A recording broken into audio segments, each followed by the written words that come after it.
আসসালামু আলাইকুম রহমতুল্লাহ। আমি ইনস্ট্যান্ট কয়েকটা স্ক্রিনশট দেখাচ্ছি, এগুলো একটু দেখবেন, এরপর আমি কথা বলছি।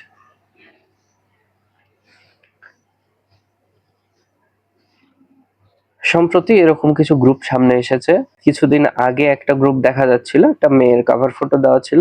আর রিসেন্টলি একটা দেখলাম যেটাতে একজন পোস্ট করেছে, স্কাল হেডের একটা ইমোজি দেয় না, ওই কঙ্কালের মাথা, সেটা দিয়ে আর কি পোস্ট করে বলছে যে বাচ্চাদের গ্রুপের হচ্ছে একটা খোঁজ পাওয়া গেছে, এই যে লিঙ্ক এরকম। তো আমি স্ক্রিন শেয়ার করেছি, সেই স্ক্রিন শেয়ার থেকে আপনারা যদি একটু চেক করেন দেখতে পাবেন যে এগুলোর মধ্যে 99.99%ই ফেক আইডি। ফেক আইডি বলতে অন্য মানুষের ছবি দেওয়া অথবা কোনো মানুষেরই ছবি দেওয়া নাই।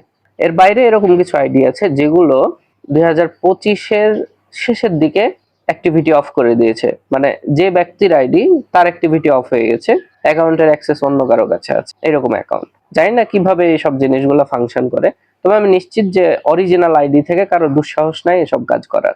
এখন কথা হচ্ছে এই ধরনের জিনিসগুলো বাংলাদেশে প্রচলিত। আমরা রিসেন্টলি দেখেছিলাম আমেরিকান কিছু জিনিস, যেটাকে বলা হচ্ছে এপস্টিন ফাইল। সেগুলোতে আমরা এমন কিছু জিনিস দেখেছিলাম যেগুলো মানে বিভৎস।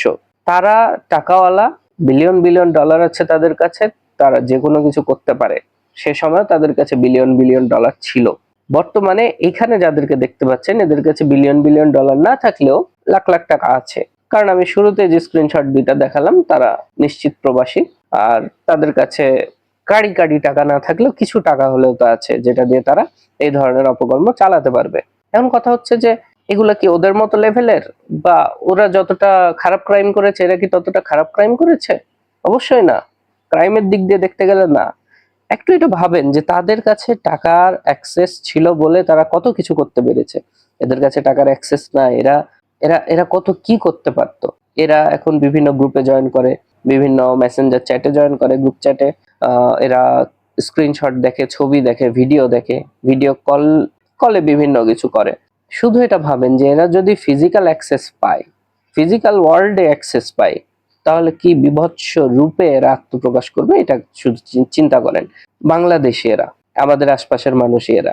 সবচেয়ে বড় ইন্টারেস্টিং ব্যাপার হচ্ছে 18+ গ্রুপ, এরকম বলে যেসব গ্রুপ থাকে সচরাচর, যেগুলো বিভিন্ন সাইবার সেফটি রিলেটেড যেসব গ্রুপ আছে, তাদেরকে দেখা যায় যে 18+ গ্রুপ গুলাকে তারা টেক ডাউন করে, তারা হচ্ছে ওগুলা রিমুভ করে দেয়, সাসপেন্ড করিয়ে দেয়, অনেক কিছু করতে পারে।